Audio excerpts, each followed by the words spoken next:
Welcome to the WRAL Daily Download. I'm your host, Ali Ingersoll.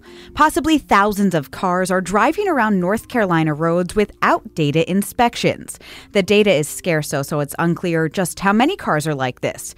WRAL Investigates producer Randell Kerr is our guest today, talking about what they found and why this information is difficult to track down. So thanks so much for being here, Randell. I appreciate it. Absolutely.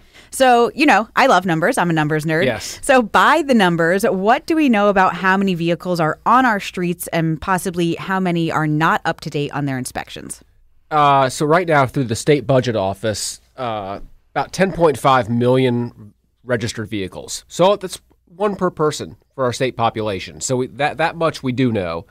The data on how many are expired is kind of all over the place because it's tracked different ways, and if people are late versus really late. But the general theory is it's about 20% right now. And a lot of those people, they do renew their registration within the 15-day grace period so they don't incur any fines or penalties. But it's about 20%. And there's a lot that goes into registering your car and having it inspected. I mean, the state just passed taxes and tags, so you now do everything at once. It's been that way for a couple of years. So there's a huge impact. Counties aren't getting their money, at least on time, or when they may be planning to spend it. And the DMV's not getting its money. Service stations, that's a business for them, so they're not getting their money if people aren't doing this. So there are a lot of factors. Yeah, 20% is pretty significant. That's 1 out of every 5 cars if you're going down a road every day. It is. And I mean, next time you walk through a parking lot, just take a look at the cars in the parking lot. It's amazing. I mean, I walked through, my daughter plays volleyball, so all volleyball parents have this little scorecard that you can download on your phone. Mm-hmm. And I just had one. I used that.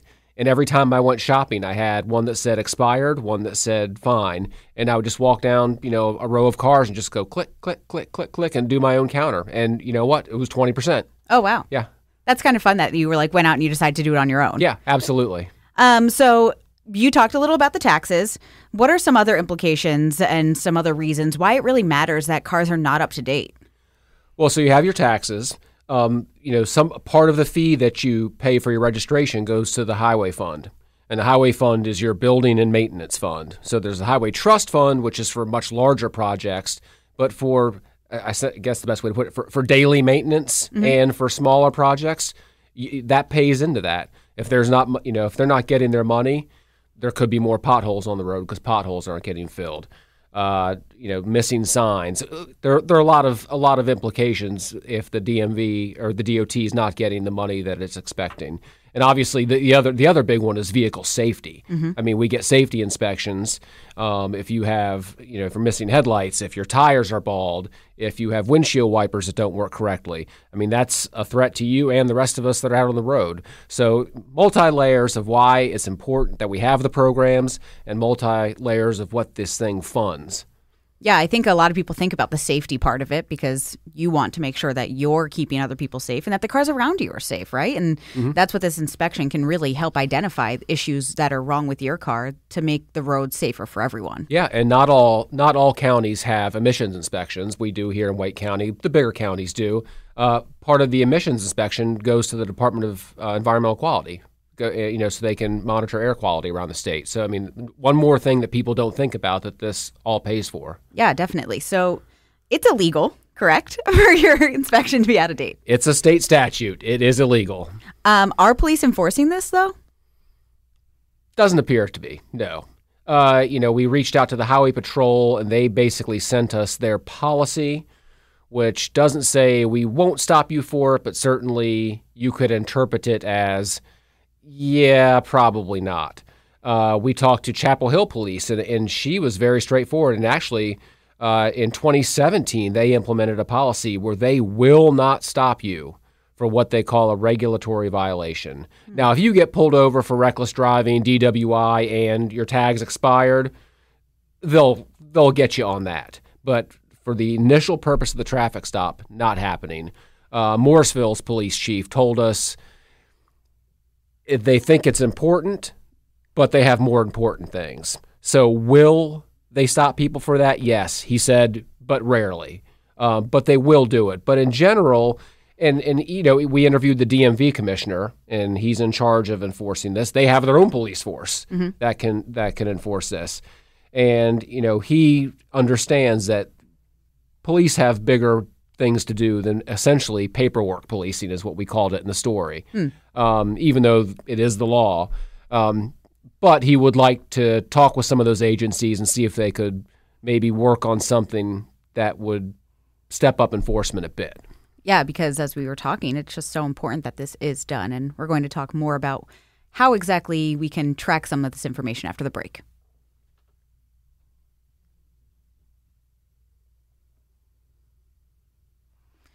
Welcome back. So, Randell, tell me a little, what data is available? Because there was some data you mentioned, but there's a couple data pieces in your story. So what data is out there about this? You're not going to steal this, are you? No. No.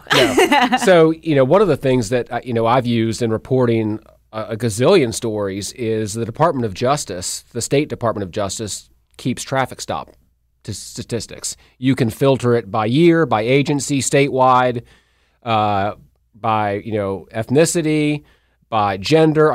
By age. You can by the initial reason of the traffic stop, enforcement actions taken. You can whatever you're looking for when it comes to a traffic stop, you can find it. So I went through reports. I did statewide. Looked at some individual agencies, and I looked at initial reason for traffic stop. And one of the things they list on there is regulatory violations.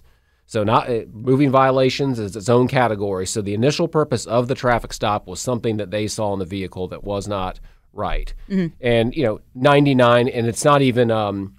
There's also categories. So if they pulled you over for having a headlight out, that wouldn't be a regulatory violation either. So this was strictly regulatory, which the only thing it would really be would be registration or expired tag. Whether they see an expired tag or they just happen to get behind you and realize that something's off with your record. So that's what we looked at.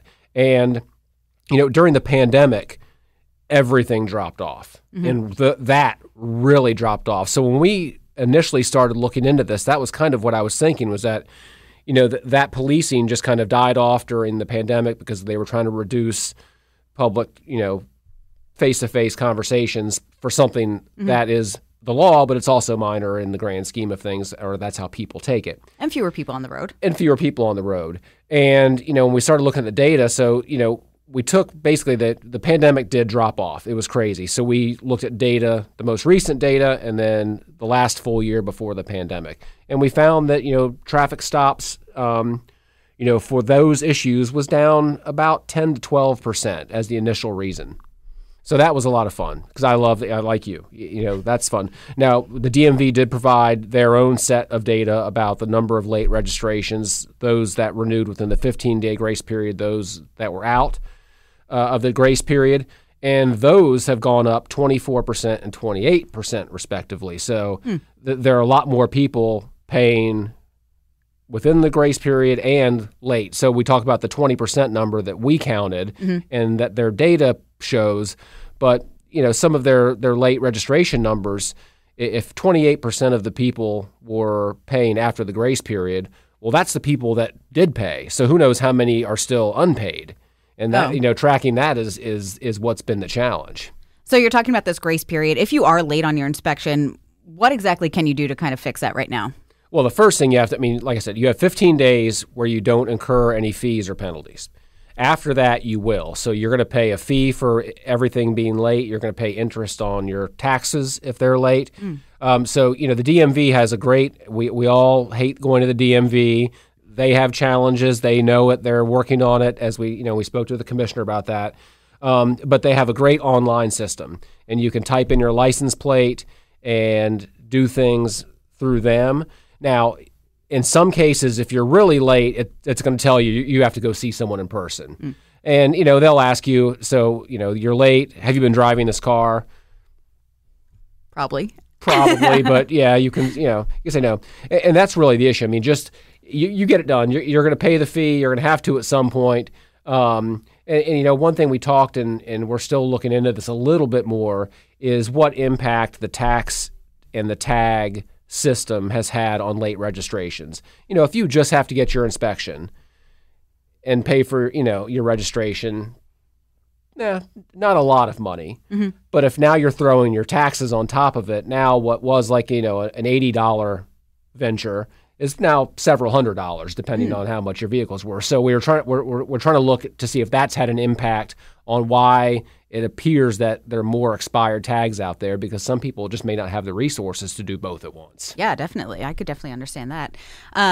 So you talked to a variety of people in this story. We heard you talk about a number of police chiefs during this interview, as well as the people from the DMV, as well as drivers. You went and talked to them on the street. Is there anything that was kind of consistent that everyone was saying that you think was really interesting about this story?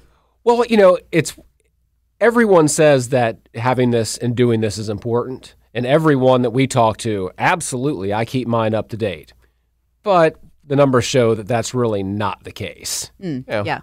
So that was kind of interesting. We found a really good character. He's like, well, of course I do it. It's the law, and by rule, I have to do it. Didn't sound like he was happy that he had to do it, but he was going to do it. We did talk to one guy who was maybe a little extreme that thought, if you had an expired tag and you got pulled over, you should lose your vehicle.